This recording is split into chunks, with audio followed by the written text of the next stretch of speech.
আসসালামু আলাইকুম প্রিয় বোনেরা, কেমন আছেন সবাই? আশা করি ভালো। আজকের এই পর্বটি সাজিয়েছি আপনাদের জন্য, প্রিয় বোনেদের জন্য। কারণ কি, আজকে আমি কথা বলবো মাসিক নিয়ে।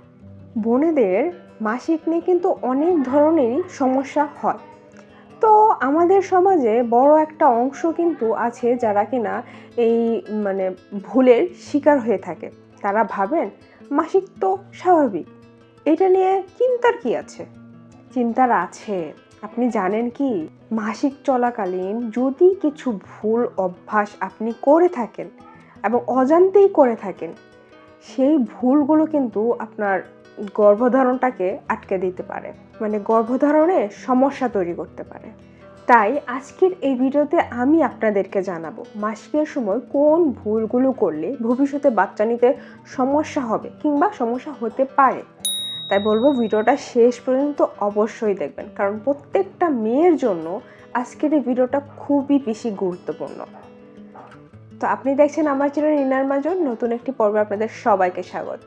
যেহেতু ভিডিওটি কন্টিনিউ করছেন, প্লিজ একটা লাইক দিয়ে দিবেন, লাইক কমেন্ট শেয়ার করে দিবেন। আর যারা নতুন দেখছেন তারা প্লিজ সাবস্ক্রাইব করে আমার চ্যানেলের পাশেই থাকবেন। তো চলুন মূল আলোচনায় চলে যাই। আমাদের মেয়েদের মাসিক একটা কমন বিষয়, স্বাভাবিক একটা বিষয়। তো এই স্বাভাবিক বিষয়টা নিয়েও অনেকে আড়াল বা লুকাছুপি করে থাকেন, কারণ এটা লজ্জার বিষয় বলে। কিন্তু লজ্জার বিষয় ঠিক আছে, কিন্তু এই মাসিক চলাকালীন যদি কিছু ভুল আপনারা করে ফেলেন, তাহলে কিন্তু ভবিষ্যতে আপনাদের সমস্যা হবে। তো আপনাদের এখন জানা উচিত কি সেই ভুলগুলো, তাই না? তো চলুন প্রথম ভুল দিয়ে বলি যে অনেকে কি করে, মাসিকের সময় প্রচুর ব্যথা হয়, তো ব্যথা হওয়ার পরে ডাক্তার দেখান না। আমরা কি জানি মাসিকের সময় তীব্র ব্যথা হয়, তাই না? যে যাদের আরো অনেক মেয়েদেরই আছে, মাসিক চলাকালীন শুরুর দিন থেকে প্রচণ্ড পরিমাণে ব্যথা হয়, আবার কারো বেশি, প্রচণ্ড খুব বেশি ব্যথা হয়। তো এই বেশি ব্যথাটাকেও অনেকে স্বাভাবিক বলে ধারণা করে বা গণনা করে। কিন্তু আপনি জানেন কি, সব ব্যথা কিন্তু স্বাভাবিক নয়।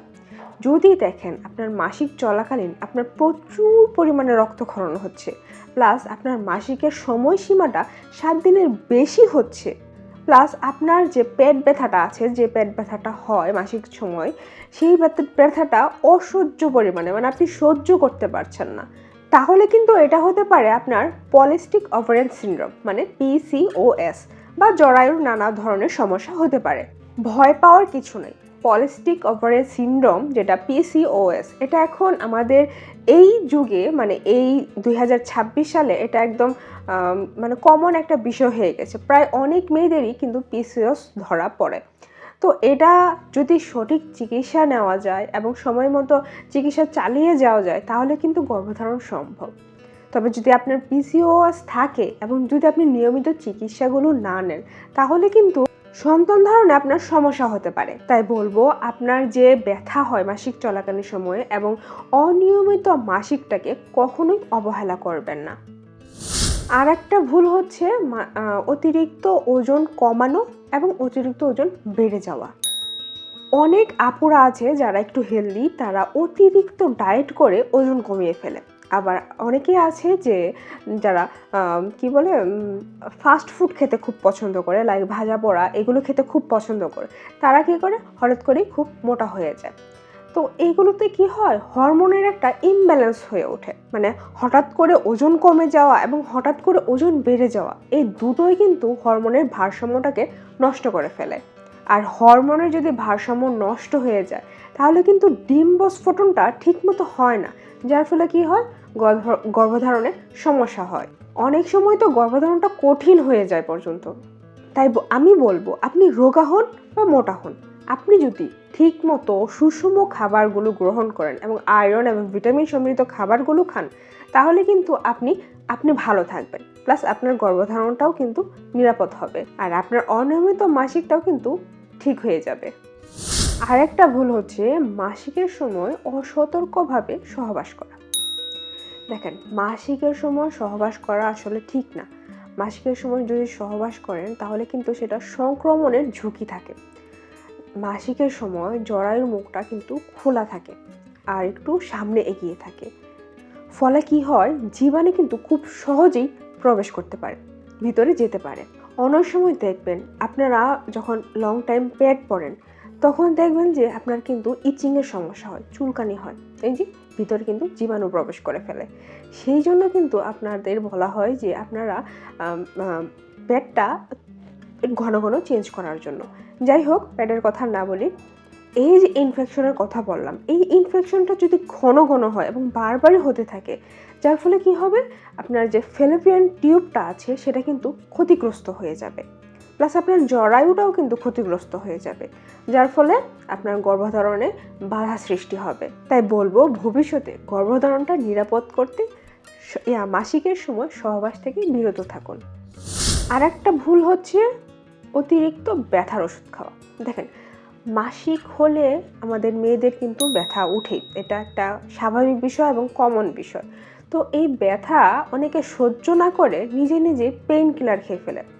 তো পেইন কিলার খেতে খেতে এর মাত্রাটা যখন বেশি মাত্রায় বেড়ে যায়, তখন কিন্তু এর ভীষণ একটা খারাপ প্রভাব ফেলে। আর এই খারাপ প্রভাবটা পড়ে কিন্তু আপনার হরমোনের উপর এবং আপনার কিডনির ওপর, এগুলো কিন্তু ড্যামেজ করে ফেলতে পারে। তাই আপনার যদি পেইন কিলার খেতেই হয় বা আপনার মাসিকের ব্যথা আপনি সহ্য করতে না পারেন, তখন আমি বলবো অবশ্যই একজন চিকিৎসকের কাছে পরামর্শ নেবেন। তিনি আপনাকে আপনার এই যে ব্যথা থেকে নিরাময়ের জন্য কিছু সেফ মেডিসিন দিবে বা সাহায্য করবে। তবে একটা কথা, চিকিৎসকের পরামর্শ ছাড়া নিজে নিজে কখনোই আপনার এই পেইন কিলার বা কোনো প্রকার ব্যথানাশক ওষুধ খেতে যাবেন না।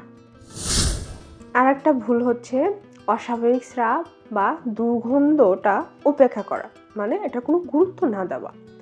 দেখেন, মাসিকের সময় যদি আপনার তীব্র পেট ব্যথা থাকে, যদি দেখেন মাসিকের সময় আপনার যে রক্তটা হয় সেই রক্তটা তীব্র দুর্গন্ধযুক্ত এবং মাসিক চলাকালীন আপনার জ্বালা পোড়া হয়, ইচিং হয়, এবং কি আপনার যখন স্রাব বের হয় সেই স্রাবটা হলুদ বা সবুজ বর্ণের হয়, সাদা না হয়ে আর কি হলুদ বা সবুজ বর্ণের হয়, তখন কিন্তু এগুলো বিপদ সংকেত। আপনাকে তখন ডাক্তারের কাছে যেতে হবে, চিকিৎসা নিতে হবে।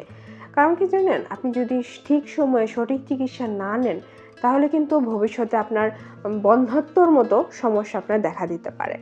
তাই বলবো, আপনার যদি এই সমস্যাগুলো দেখা দেয় তাহলে অবশ্যই চিকিৎসকের সাথে পরামর্শ নেবেন। একটা কথা মনে রাখবেন, মাসিক কিন্তু কোনো লজ্জার বিষয় না, এটি একজন নারীর সুস্থতার প্রতীক। মাসিক নিয়মিত মানে আপনার শরীর সুস্থভাবে কাজ করছে। আপনি যদি আশঙ্কা করে থাকেন যে আপনার ইনফেকশন হতে পারে বা ইচিংয়ের সমস্যা হয়, তাহলে কিন্তু এগুলো ভবিষ্যতে আপনার বিভিন্ন ধরনের, মানে গর্ভধারণের মেইনলি হচ্ছে আপনার গর্ভধারণের সমস্যা হতে পারে, গর্ভধারণ থেকে আপনি দূরে থাকতে পারেন। তো এই জন্য বলবো, যে ভুলগুলোর কথা আপনাদের সাথে আজকে শেয়ার করেছি সেই ভুলগুলো আপনি মনে রাখবেন। এই ছোট ছোট ভুলগুলো কিন্তু পরবর্তীতে বড় ধরনের সমস্যা সৃষ্টি করবে। তাই বলবো, আপনাদেরকে সচেতনতার জন্যই আজকের এই ভিডিওটি আমার করা। যে ভুলগুলো বললাম সেই ভুলগুলো এখন থেকে আর কখনোই করবেন না, দয়া করে। তো আশা করি আজকের এই ভিডিওটি আপনাদের ভালো লেগেছে। যদি ভালো লেগে থাকে তাহলে প্লিজ লাইক, কমেন্ট, শেয়ার করে দিবেন। যদি কোনো প্রশ্ন থাকে সেটা কমেন্টে জানাতে পারেন, উত্তর দেওয়ার চেষ্টা করব ইনশাল্লাহ। আজকের এই ভিডিওটি যারা যারা নতুন দেখছেন তারা প্লিজ সাবস্ক্রাইব করে আমার চ্যানেলের সাথেই থাকবেন, কারণ আমি প্রতিনিয়ত চেষ্টা করি আপনাদের প্রেগন্যান্সি বিষয়ে বিভিন্ন ধরনের টিপস দিতে। তো ভালো থাকবেন, সুস্থ থাকবেন। দেখা হবে আগামী পর্বে। ততক্ষণ পর্যন্ত আল্লাহ হাফেজ, আসসালামু আলাইকুম।